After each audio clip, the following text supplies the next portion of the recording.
Usually the YouTube is about a minute behind, sometimes like 30 seconds. Mm-hmm. And we'll try to be done in 45 minutes, but usually there are more questions and we can't really stop at 45, so we sometimes go on for the whole hour, but the plan is to stay within 45 minutes.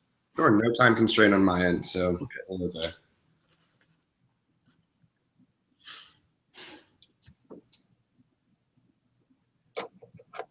And let me know if there's audio disruption on my end too. No, it should be fine. Yeah, so far it's perfect, and since there will be only 2 video and audio streams, we should be fine.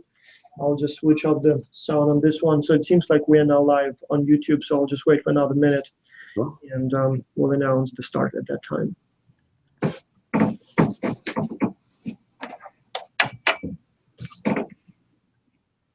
One question to clarify, Sandler, no relation to Adam Sandler, right? None whatsoever. All right, okay. Who knows, you know, small world. If it helps people get interested, then we're brothers. Yeah.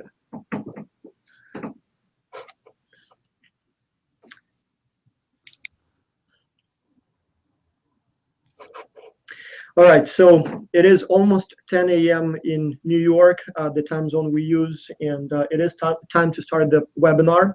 And today we have a very special guest. We have FORCIER Consulting and one of its employees, representatives, top managers, Ian Sandler.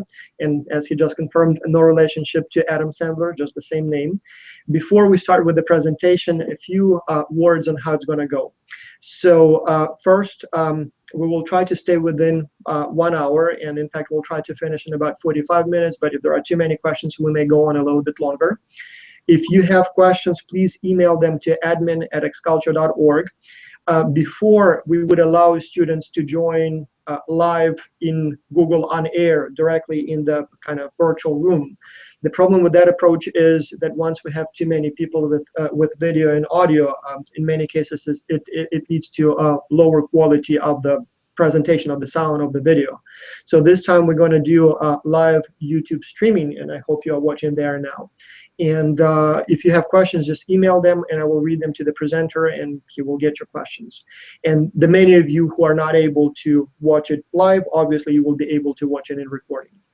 If there will be more questions after the presentation, still please feel free to submit them. I will forward them to the presenter.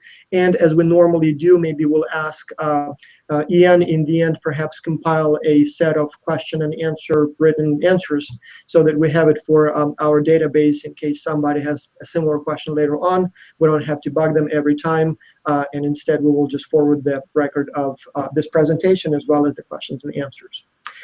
I'm going to stop here and turn it to Ian, who will start with a presentation about the company, its history, products, and then, as I said, if you have questions, just email them. Probably in about 10 minutes, we'll go to questions and answers, and I see you already have quite a few, but first, a presentation. Please, Ian. Excellent. Well, thank you guys very much for having me here. FORCIER is really excited to be part of this program, and we think that we have a company that's a little different from what most people are used to seeing. So I thought I'd start by kind of explaining what exactly we do at FORCIER. So FORCIER is a multidisciplinary research and consulting firm that operates in post-conflict and fragile states in Africa, so exclusively in Africa. So that is a little bit of a broad statement. What does that exactly mean? What that means is we are doing all types of social research, market research in all of these logistically complicated environments. So places that really no one else can go to.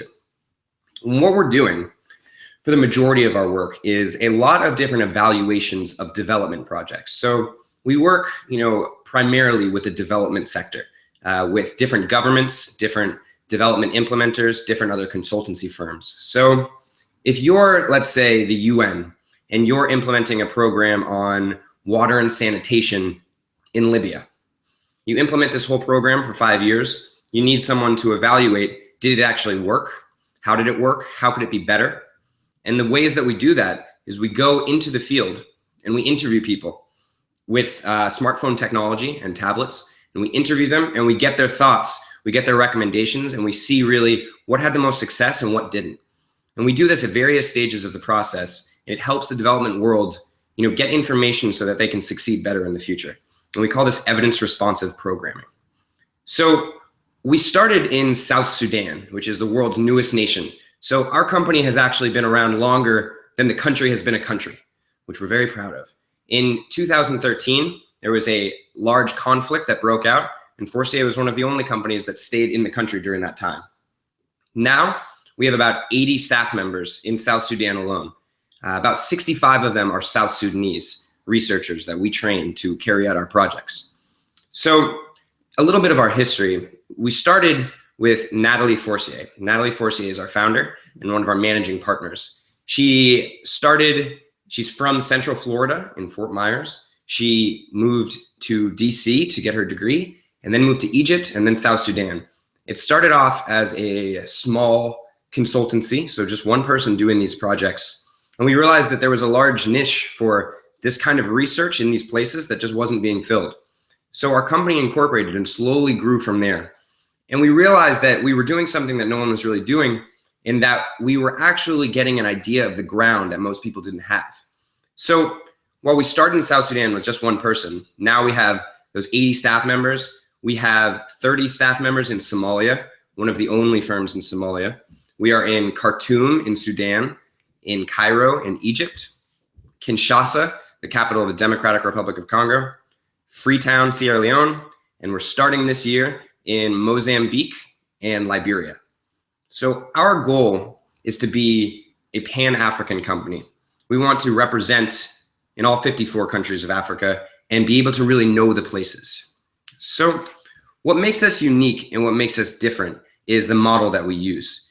Traditionally, a lot of research that happens in Africa is run out of a single consultant model, in where you have one person from London or DC, and they design all these tools so they kind of figure out how are we going to survey these people.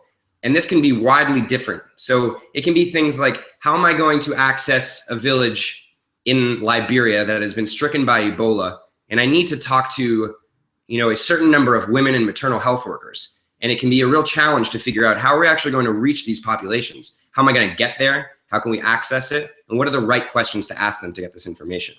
So usually you have one person who flies over, conducts the research, comes back, write a report. And we found that that wasn't as practical as having people on the ground in these places, from these places, doing this research. So we're really pioneering that tactic of knowing the locale and being able to access places that no one else can. And we do that by having these staff that are not only living there, but from there, with various linguistic capabilities and ethnic backgrounds that can go to some of these places. So in South Sudan, it's a country steeped in war, and we're there. We're totally safe where we're located and everything, but we can access some of the rebel-controlled areas that no one else can. It makes it really exciting. It makes it really interesting because we're getting information that no one else knows in the world because they're simply not there. So that's a little bit of our model and our history. And our clients are everyone under the sun. So we work with the US government, the British government, DFID. We work with every UN agency, so UNICEF, UNDP, UNESCO. We work with large international NGOs like BBC Media Action, Save the Children, Oxfam, World Vision. We work with the World Bank. In 6 countries in Africa, we do the Gallup World Poll. So the Gallup World Poll is a poll that happens every single year by Gallup, one of the largest polling companies in the world. And we survey 1,000 people in each country to make it a nationally representative survey. And we ask them various questions. And every country has the same survey that we then adapt, and you can compare it all across the world. We also work with different private sector companies doing different market analysis and things such as that. We do that a lot with different media organizations and telecommunications firms. So in Africa, we work with MTN, TNS, we've worked with Nielsen, we work with Deloitte. So a lot of our things is media research. In particular, we do a lot of audience surveys. In South Sudan, we're actually the first people to do an audience survey to see what people are listening to, how they access their different media. So media studies is a large thing. And then in addition to that, we've worked with clients such as Pepsi and Coke and Jack Daniels, actually seeing, are these feasible markets? So Africa, has the largest growing economies on the world. It's extremely booming, and the populations are growing as well. And as more development initiatives work successfully, we're able to have private companies invest in these places. But first they need to know, is this somewhere that I can sell my product?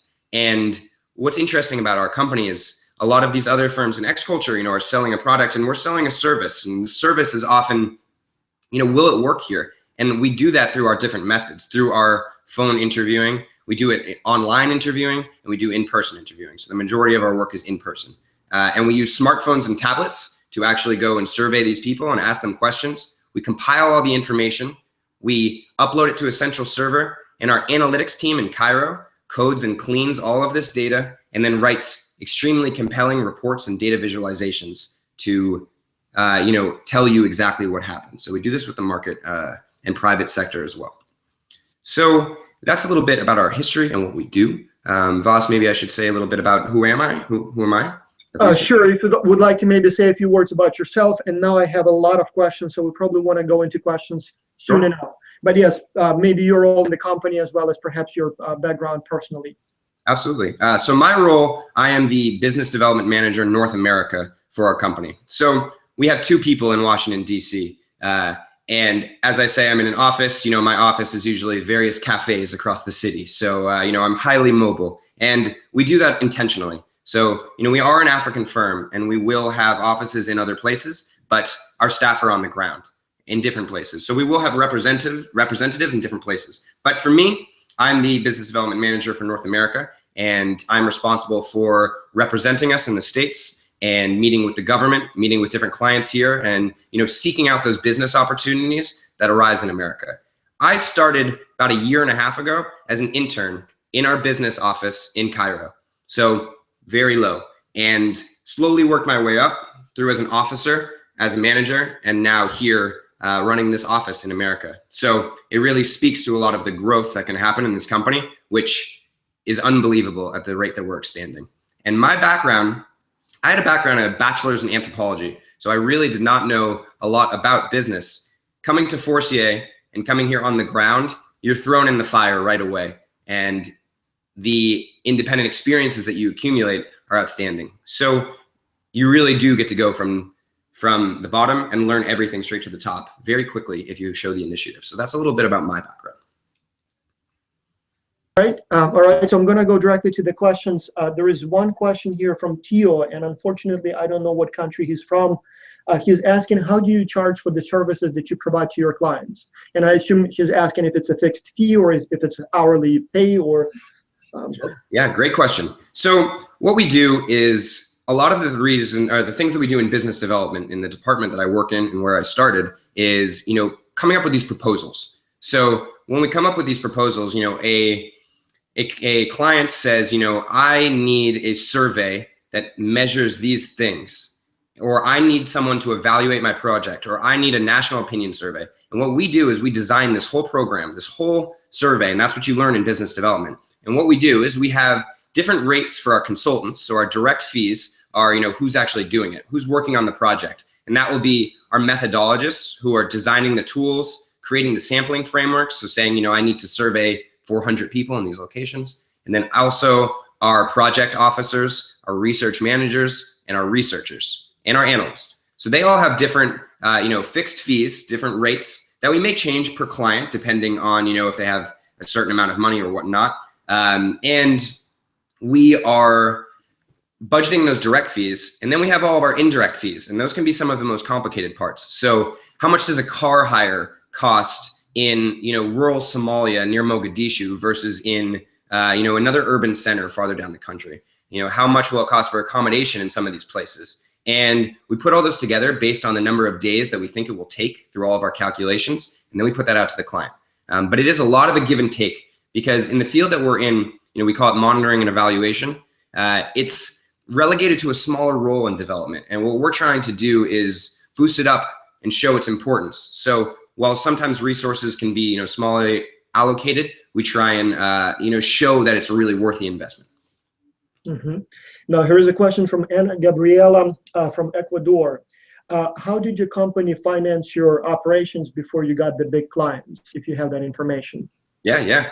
So we start very small. And what that means is the majority of our work, maybe 70% of our revenue, are these smaller evaluations. And an evaluation can be anywhere from $2,000 to $150,000 for a large national survey. So really how we started was one person doing everything. And that was tough. It's one person doing all the cleaning, the coding, designing everything, going out in the field and collecting, then cleaning and coding all the data, and then writing a paper. So what we did is we started with these smaller ones. It could be a $20,000 evaluation. And we did that, and then you accumulate the money. What's great about Africa is that profit margins are a lot higher because it's a lot more of the Wild West mentality in terms of no one else is doing it in these places. So we're figuring it out as we go. And we kind of are making the game as we do it. And so while we started in these kind of smaller evaluations, we've now grown to, $2 million projects over 5 years or 3 years where we're monitoring constantly, and it's a longer process and we're more involved with the client. So as we grow and as we've been around 5 years, we started with these small evaluations and we're working to a large partnership role where we'll be in multi-countries and multi-years and really involved in the process a lot more. Now, there is another question, and you briefly talked about that, but can you clarify one more time, how many employees do you currently have in different countries? Yeah, so we have about 125 employees right now across all of our offices. That's rapidly expanding, and as we move into new countries, we need new employees. And what's great about FORCIER is because everything is expanding so quickly, we expect our employees to be highly versatile and highly adaptable. So everyone has to be ready for a challenge all the time. We don't like just complacency. There are a lot of companies that are very risk averse, and when you're in your first 10 years especially, you have to be willing to take that risk, and we need employees that do it with us. So while we have 125 employees, those employees are ready to learn and know a lot about the different process and are ready to jump from thing to thing. So you may start in DC, go to Tampa, move to Somalia, go to Cairo, and then start our office in Niger, and that's totally up for grabs at all times. Now, there are several people asking you about your cost structure. So I assume your biggest expense is the people, right? But can you elaborate on that? Sure. Our biggest expense is often our direct hires, our consultant fees, but surprisingly, car hire is actually one of the most expensive things in our locations. So in South Sudan, car hire can be $600 a day outside of the main urban locations. You mean to hire a car, like transportation? Yeah. You can buy a car for that amount of money. Why is it so expensive? It's so expensive because of insurance, knowing that the car will come back. So, people can take the car. When you're in rebel-controlled areas, a lot of things can happen to the car. In some of these areas, fuel prices are insanely high because of, being able to get there. So in South Sudan, for reference sake, in South Sudan, they import their vegetables from Uganda. They import chicken from Brazil. So it's a country that's in massive civil war, in famine, in drought, in flooding. There's a whole, host of reasons that are afflicting the country. And a lot of the rates for our indirect costs reflect this, which, can be surprising to clients especially, but something, that just is, if you want to collect data in these places, you have to go through a lot of different measures. So security is a lot of it too. We'll never send a person into a place where they're in harm's way. They will be in, less than ideal situations. So a lot of that is, sleeping in a small tent by a marsh, by the Nile, which is exciting, but, not the 5-star Ritz. And so, a lot of those indirect costs can be expensive. Now, there is a question from Keti Kayan, if I pronounce that correctly. Do you personally have to go to any of those countries? And if you go there, is it scary? Is it safe? How does it feel? Oh, no. So yes, I certainly do. And I love it personally. They're all very safe. So I worked the last year in Egypt, in Cairo, in our office there. Our office is a small houseboat on the Nile, which, depending on how I play it, is either really nice, but in actuality, when a boat comes by, I get kind of seasick. So it's nice, but we start there, and I did a year in Cairo, and then I traveled down to South Sudan about 3 times for different projects. So when I'm writing a proposal, sometimes I need to go to the place and work with our teams, kind of get a feel for the ground. As I said, we're all about the local situations. So, how could I really be talking about these places if I didn't know them at all? So you spend a lot of time with this data, and you hunger for it. You want to go. And so I've been to South Sudan. I've been to Somalia. And I'm currently going to a few of our more country offices. They're very, very safe.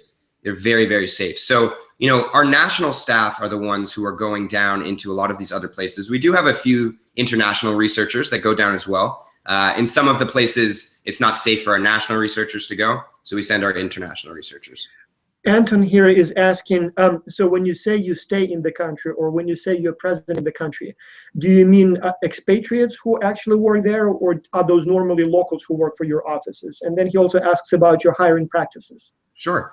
Everyone is in those offices. So in Somalia, South Sudan, we have about 80 staff. I said 65 of them are South Sudanese researchers and 15 are international expats. So those are all living there together. In terms of our positions, we have everything from junior researcher, senior researcher, international researcher, quality assurance officer, our project officers who are actually managing these projects, research managers, the people who are managing all of the projects, and then, assistant country director, our statisticians, all of that. So those are the in-country positions. So it sounds like pretty much all your employees would have to have some sort of an advanced degree in research-oriented discipline?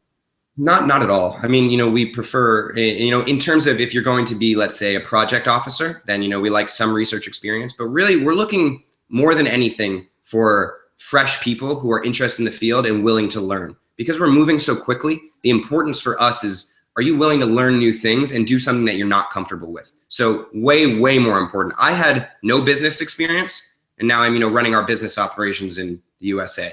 And it's because I was trying to learn and open to it.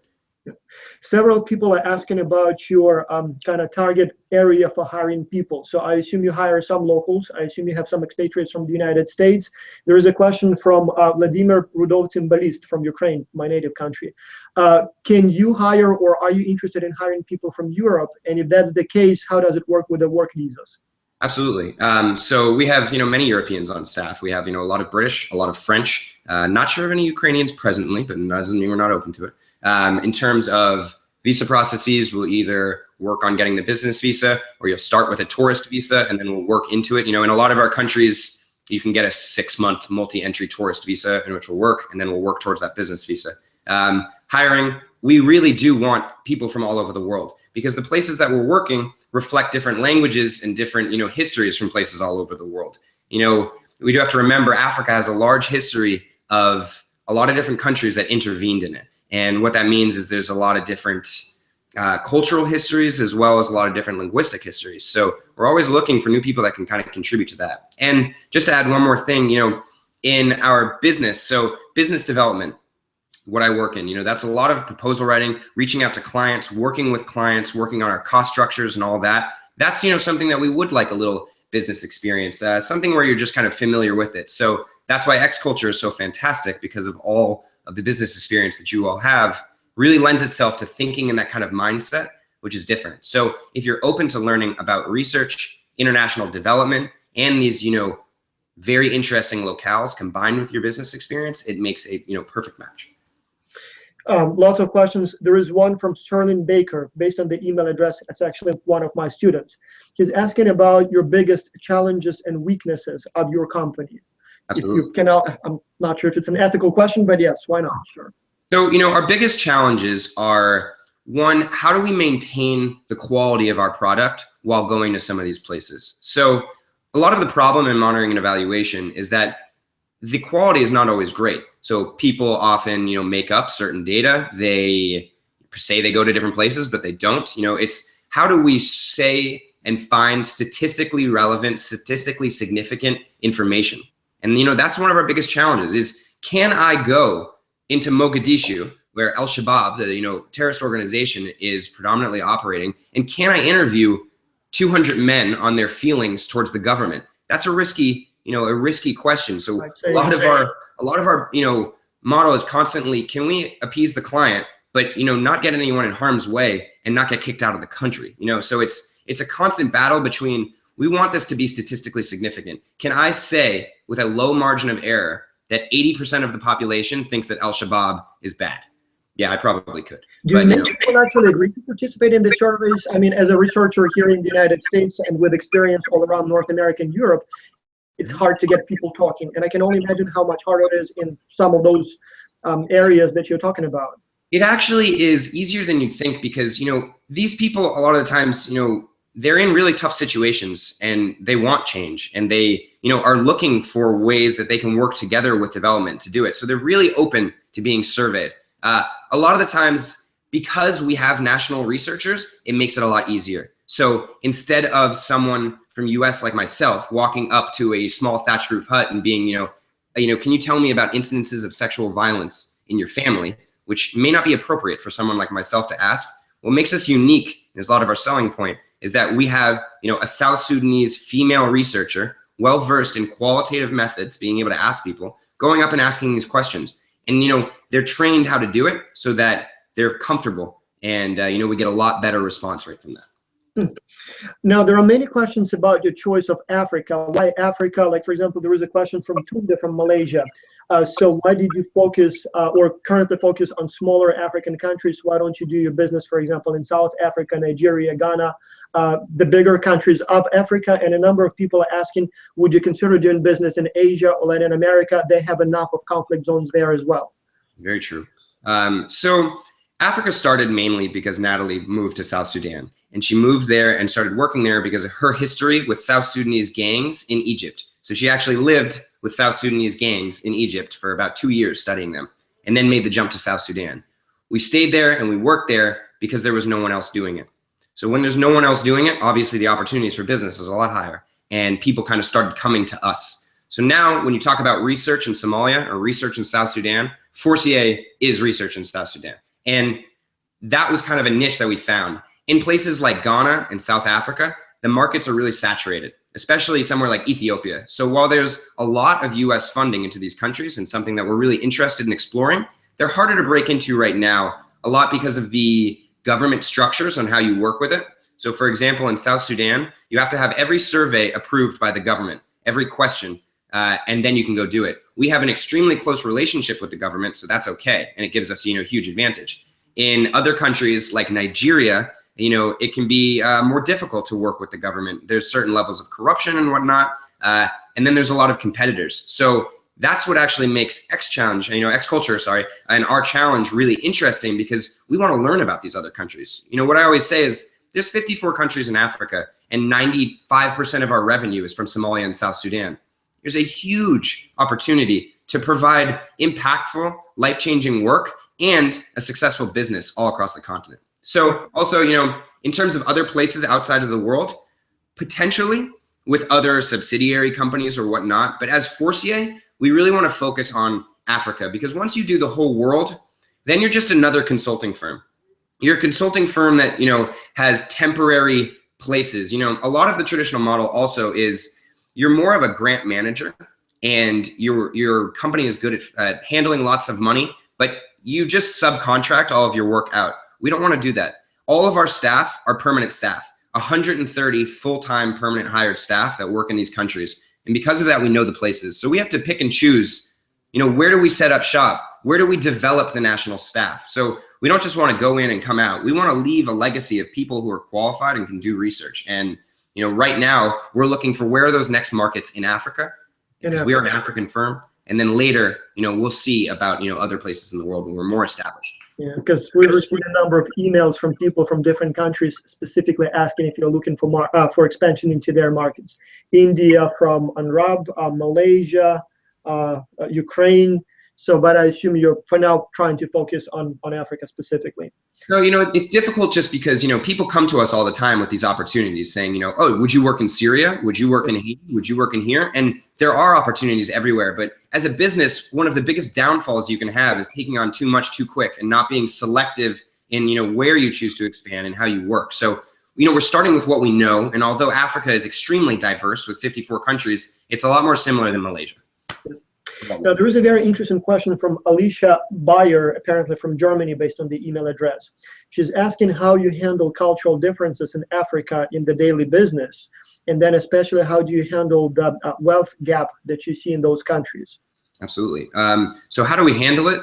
We handle it slowly, carefully, culturally, sensitively, with being from the place. So because we live in these places, because our staff live there and our expats live there too, you adopt and adapt the culture to the culture very quickly. But there are extreme cultural differences. And that's why I say, if you're a traditional consultant from London who goes down just for one project and comes back up, you're going to do a lot of your research and a lot of your business based on your Western model. But because we've been in these places for so long and we plan on being there, we're working within those parameters.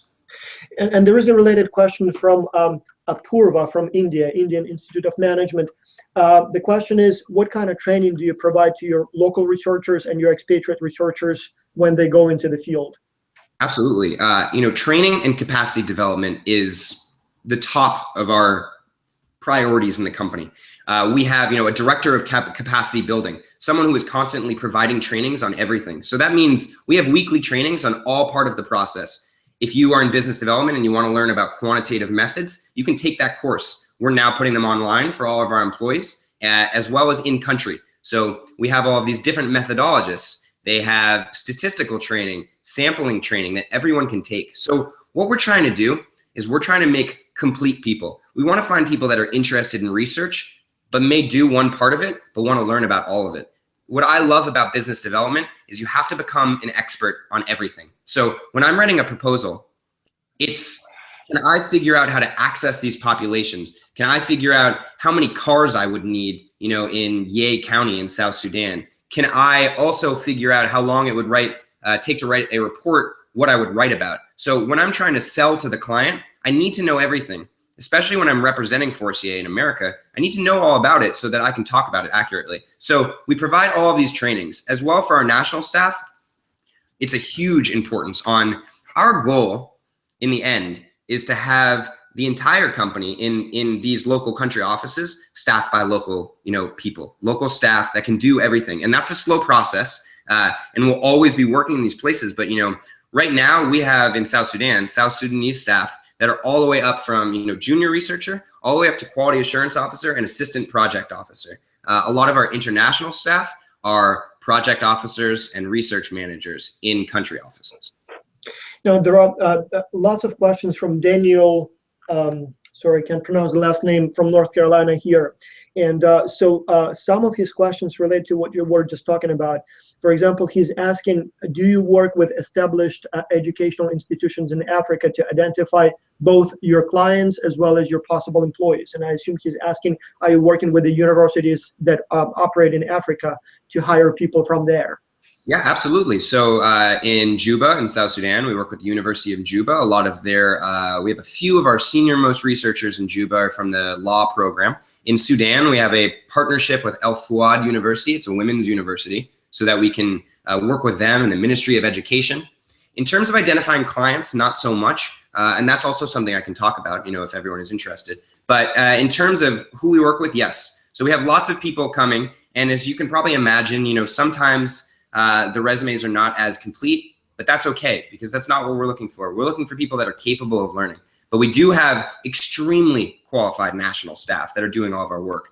And in terms of their training on actually interviewing, they are being constantly trained. So they're constantly out in the field doing projects, constantly trained. And let's say for qualitative interviewing. So quantitative interviewing is when you interview someone with a phone and you get a lot of different data, so you may be interviewing 1,000 people, and then you need to, assess that data for different trends. Qualitative interview is usually supplementary. And that means going and either interviewing someone directly, so talking to them, having an open conversation, or having a focus group where we sit down 6 people and, everyone talks. So that, you get a lot more into the how and the why, and the quantitative is the what. So quantitative can be a lot more expensive because you need to talk to more people. Qualitative can be supplementary. But when our qualitative, in our offices, we actually have rooms with one-way mirrors built. And what we do is we have qualitative trainings where we have these kind of mock focus groups. And this is with our expatriate staff too. And everyone gets to kind of experience what it's like to be in that environment and to,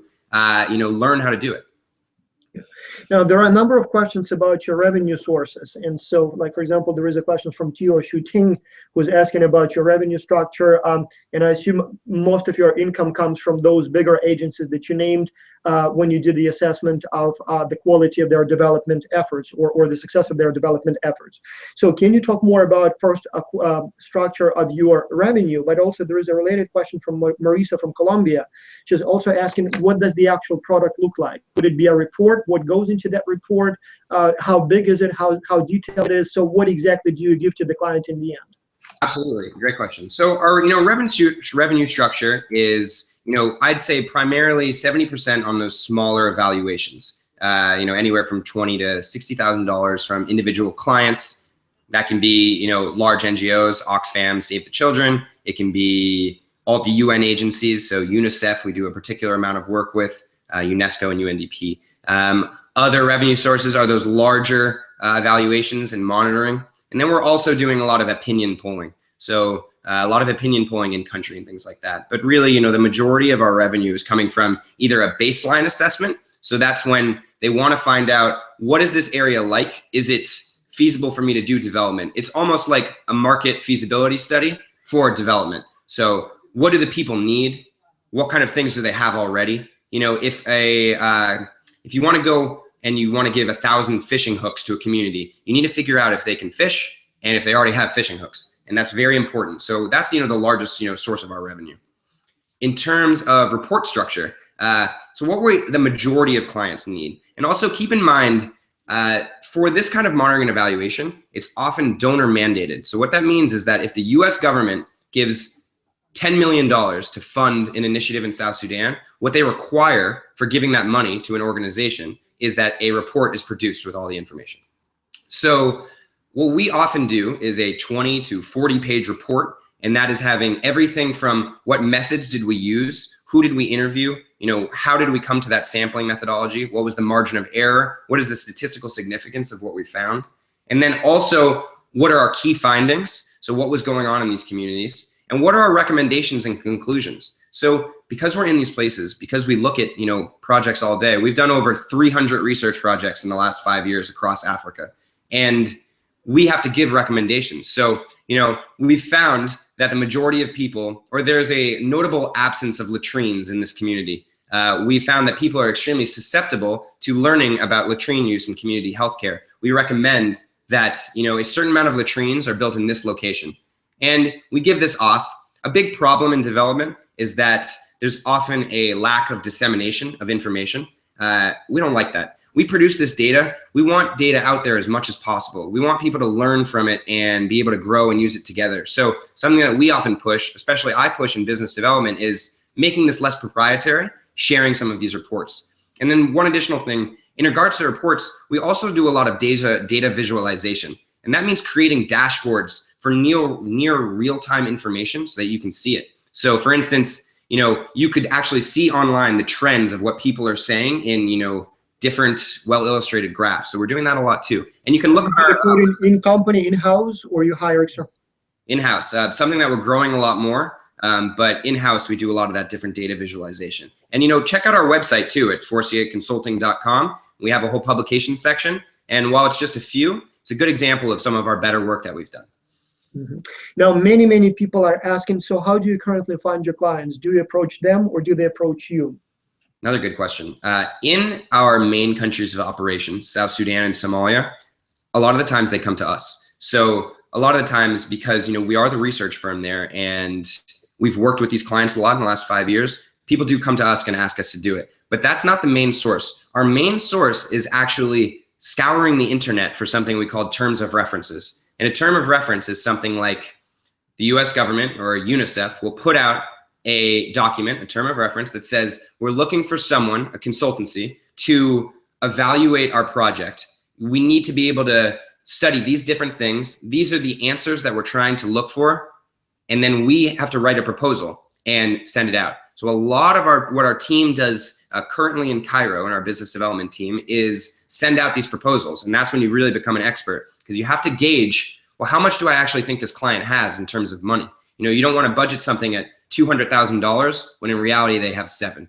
And a lot of the times it's also because clients are so unfamiliar with our model and with research. So a lot of these clients, research is an afterthought, and we have to kind of tell them how it works. So a lot of the times, while a client may say, okay, I want to interview 300 people all across the nation on these things, I have to go, well, what I think would actually be best is 7 focus groups in the capital, and I think I could get you the same information.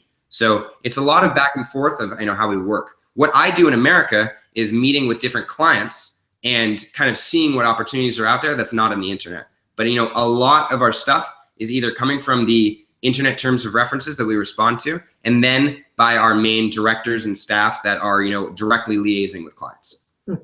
It's actually quite amazing how similar what you do is to what we academics do. So, I mean, your papers look like academic papers. The methods are exactly the same. So very interesting. Now, do you have any advertising budget, and do you advertise at all? So budget-wise, not as much yet. So, we're the equivalent of a startup that has just grown out of being a startup. And that makes it really exciting because, you're on the bottom floor and you're really, you have a lot of, important decisions and responsibility. But it also means that our focus in the past has been on how do we implement these projects? How are we going to locate them? More on some of the other things. So what that means is that business development right now is handling a lot of our marketing and a lot of our advertising. And we're doing that, more on social media. I actually just built our website about, 6 months ago. And that was just because I said, hey, Natalie, I'm interested in learning about web design.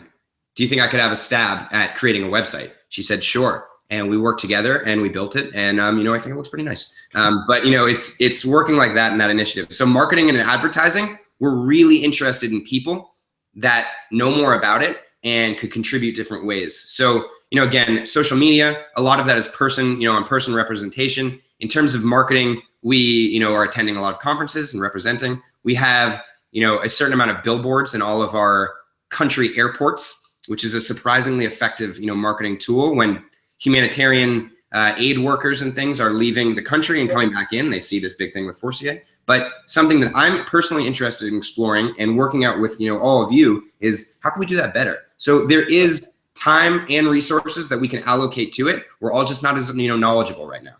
Yeah. There is a very interesting question again from Tio. And so a number of people asked about your compensation structure of your employees. Is it hourly based, project based? But there is a very interesting component in one of his questions, and he's asking, how do you evaluate performance of your people? So what would you consider like a star employee, I guess? Sure. So, compensation, all of our people are full-time staff. So what we're projecting to clients and everything is to cover our overhead and things like that. Those are our consultant rates that will eventually, help us cover our salaries, but they are all fully compensated staff. So in terms of our international expatriates, they are provided with housing, they're provided with a living stipend, they're provided with transportation within the country. So we have cars that, take us around, as well as flights from home country back and allocated vacation days. On top of that, there is a salary. So, always remember, you're not living at the Ritz when you're in Somalia, tell you that much, but it is very great. We have a basketball court. So, it is actually very nice. And in terms of, what was the second part? Evaluation of employees. How do you evaluate performance of your employees? Sure. So, we have small teams, very small teams working within these departments. And it means you work closely with your managers. We're having, maybe every quarterly evaluations in terms of where we elicit responses from our employees saying, what can we do better? What do you think you need more help with? And then we are giving our feedback as well. And that's also, an opportunity to discuss your ambitions for the company and, where you want to move. So again, our company is all about asking, you'll never be, denied a question. And what that means is, if you want to learn something, if you want to do something, if you want to be something within the company, speak up about it. 9 times out of 10, it'll be a go ahead and do it. There is a question from Melissa in the United States. Who are your biggest competitors? Good question. I would first say, they're not competitors as much as people that we work alongside in our industry. So, we're all doing different things. In terms of people who are doing monitoring and evaluation, there aren't very many companies that are doing monitoring and evaluation in the country with staff like we do. But some of our people that work in similar things is Altai Consulting or Integrity Research or ORB Research. These are all really great, phenomenal research firms that are doing research in the countries that we do it, but in a different model. So they're located in Paris or London and are, flying consultants down. And they're all great, and we work closely with them. So, we also combine and collaborate a lot with organizations as well. Mm-hmm. Now, there is a question also from Romana. I don't know what country she's from. She's asking, how did you personally end up at FORCIER? So basically your way, how were you hired? Sure. How was I hired? I was living in Nepal at the time as a communications officer for a company. And I sent an email to, Nepal in Kathmandu. So I was a photographer and videographer. And I sent an email to FORCIER and I said, your work looks incredible. How do I get involved? They said, we have a business. Did you respond to a hiring ad, or you just contacted them? Just the contact information at that time. At that time, it was like a one-page website. It had like, work at FORCIER info at, I said, I'd like to work with you guys. What's, the possibilities? They said, I have a business internship in Cairo. Would you like it? And I said, I've never been to Egypt or done business. And they said, that's okay. Come on, give it a try. And then it happened. So it was really serendipitous and at a, slower point in our company. And so I've been there about 1.5 years and we've already expanded about 6 countries and tripled in revenue. So. Now, several students ask if they were to find a development agency or a potential client, how do they approach them? Do they just send you the contacts? What's the best way to facilitate the contract between FORCIER and a potential client? Sure. So is it okay if I talk a little bit about the challenge first in response to that question? Actually, now is a very good time because we are running out of time and we didn't really talk so much about it. So a lot of the challenge, and for us, is again, Africa is a large continent with a lot of diverse countries. And, we need to find out a lot of different things before we make the decision. So this X-Culture Challenge is great for 2 reasons. The first one is, can we find a market that's feasible to set up shop in so that we can develop national staff, that we can cover all of our overheads, that we can be around for a long time, and that can position us for larger projects in the future. But the second reason that it's good is that occasionally we get these terms of references that are one-off projects. And maybe we can send someone from our South Sudanese staff or from our international staff in South Sudan to go conduct a survey in Burundi. So a lot of the ways that we build experience is through doing these one-off projects, and you build a resume and then you get more. So it's a little bit of a snowball effect. So we need to be prepared for when those proposals come with all the information that we do it. So all the things that I listed out in this project are things that will help me and help us when we actually decide to go in and to handle these one-off things. So the X-Culture project, it's really about a lot of data mining and research. And that's a large part of my job too. It's finding out, is this a feasible market in terms of, are there a ton of organizations that are doing development work? Are there projects going on? Because if there are projects going on, they're going to need research and they're going to need evaluations. But also, are there 1,000 other local research companies that are doing a great job that have control of the market? We're not sure. We know ours, but in somewhere like Nigeria, let's say Nigeria, for example, there's about $594 million worth of USAID funding this year or last year. So an incredible amount. And all has to be evaluated, how it's been spent and was it worth it? Exactly. And if there are organizations there, they may want to know other things. So, we don't just do project evaluations. It's also, different social research and opinion polling. But if there are organizations, usually you follow the money. So if there's a lot of USAID funding, that means there are other organizations. That means that people like Coke and Pepsi are going to want to come in because there's all that. So you're developing the economy. It's all linked to each other intrinsically. And we need to know, is there already a ton of competitors there that are, is occupying the market, and will we have no chance of success? And also, is it just ridiculous to operate there? So it may be, really hard to operate in Algeria, being, a US owned company. So I should also mention, we're locally registered companies in every country that we work in. So we are a South Sudanese company. We are a Somalian company. We're also a US company. So different contracting. Do you try to play yourself in American? It depends on the situation. So if we're working with the US government, then maybe we are a US, company. And if we're working, a lot of people, so with the US government, there's different initiatives where they need to work with local partners, and we fulfill that role because we are a South Sudanese company. Other people, they like seeing an American-run company. We have, are contracted as the American company. So it kind of depends on that. Now, there is also a related question. What are you looking for in the reports that the students will write? So what would you consider a successful, useful report that you can actually take and do something with it?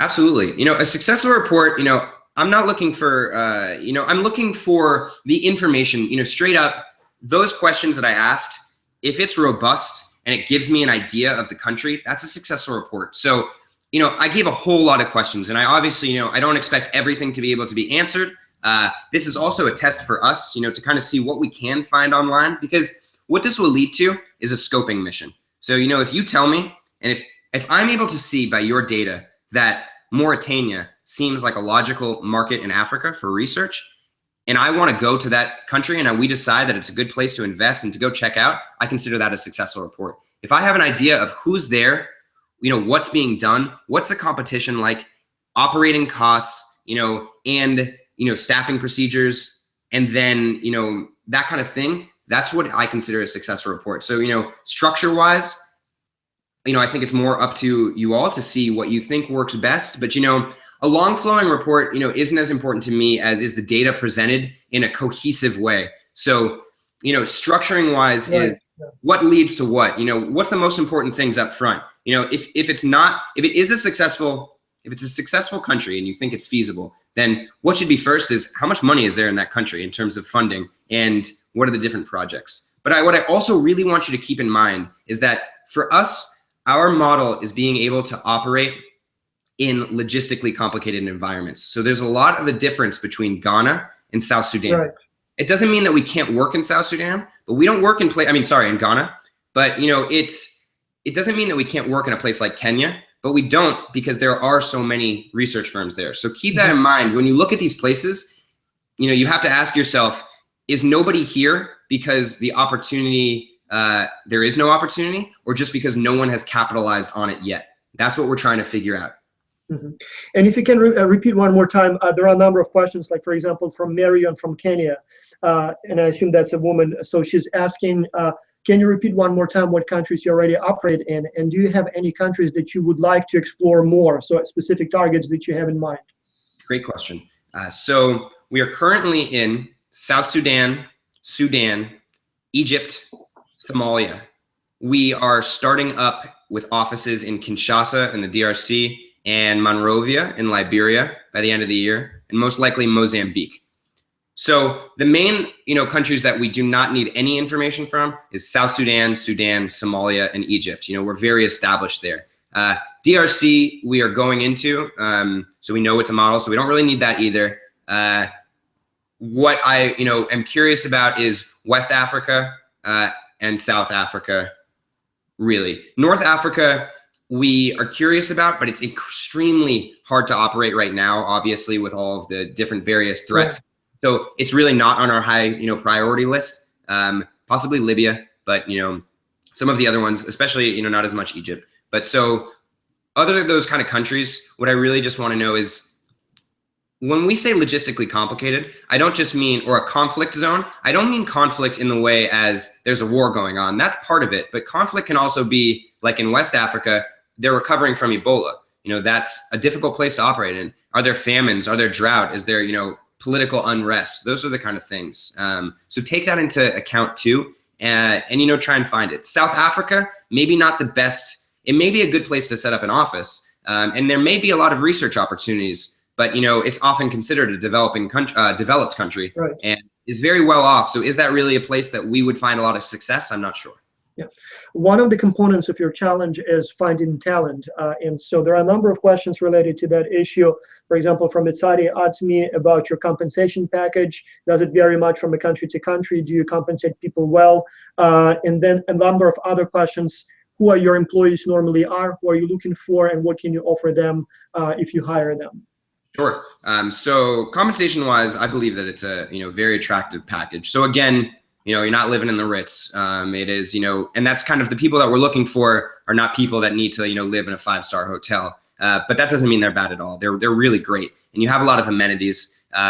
So again, as I, said before, you have a stipend, you have different transportation, lodging, and then you have a nice salary.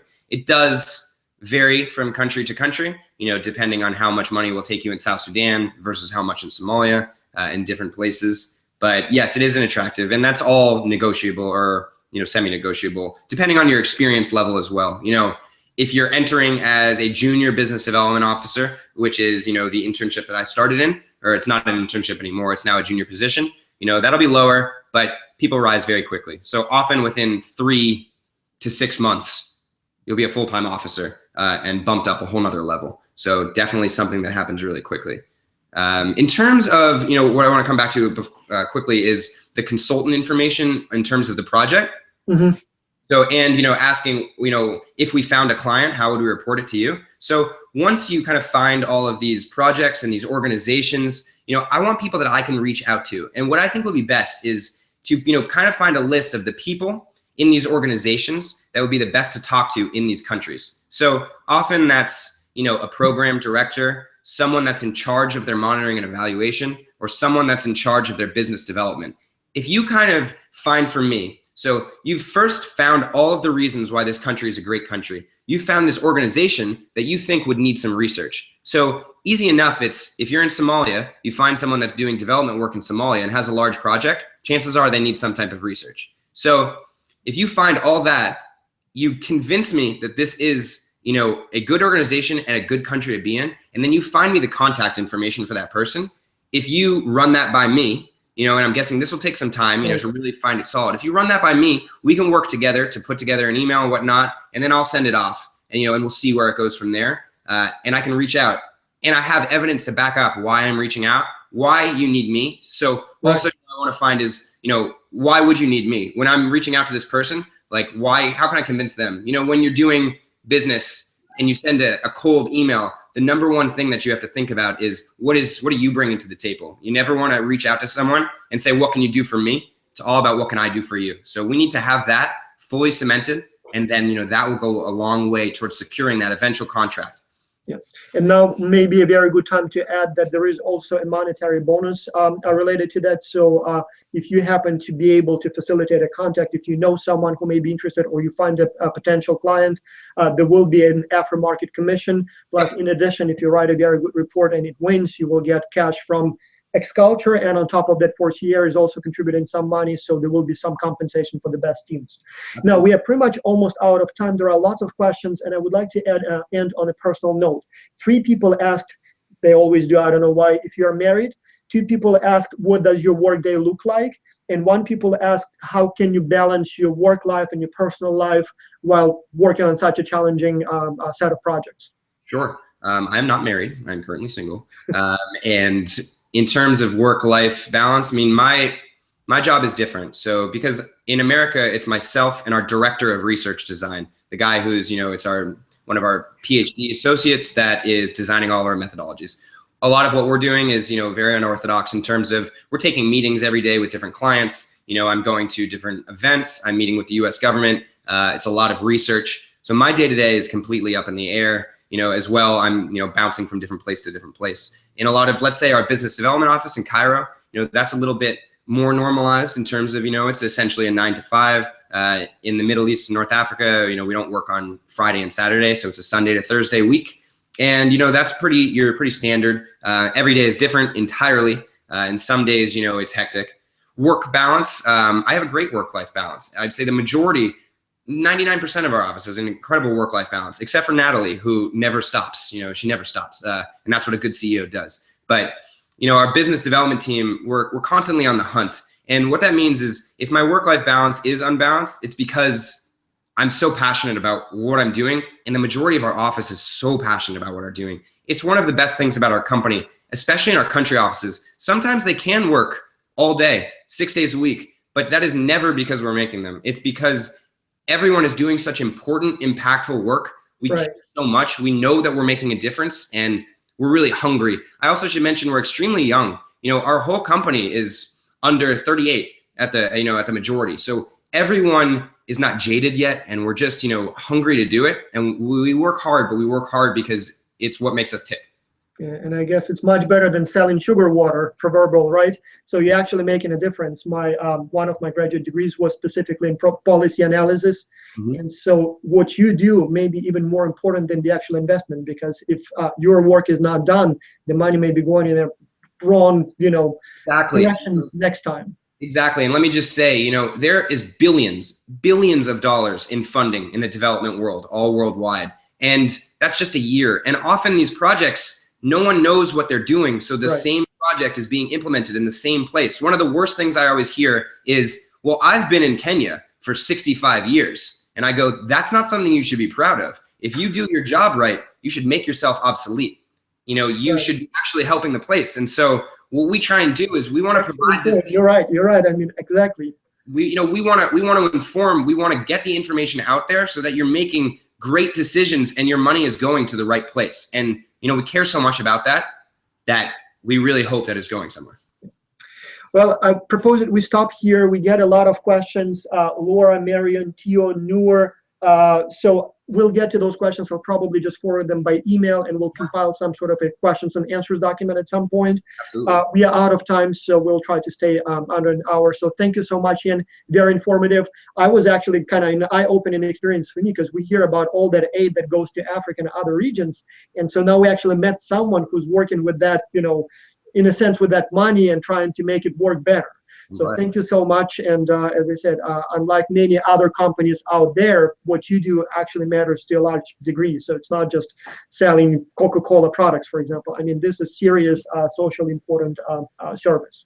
Anyway, thank you so much. We're going to stop here, and hopefully we will be in touch more by email and other channels. Sure. And I just want to say, I'm always happy to answer questions. I never, ever, I don't have time to answer that in my day. So if it wants to go, through Vasa or through me or whatnot, I'm happy to answer personal questions on the company. And if you need clarifications on the challenge, I want to work with you guys to make this, an important and a lucrative, experience, not just for you guys, but, to help us. I want, real things that matter. So if you have a question on if you think you could provide information that's not on there, that's great too. Don't feel like you have to abide just by those, certain questions that we have. If there's other things that you feel would help us, throw it in, and it never hurts. And feel free to reach out to me.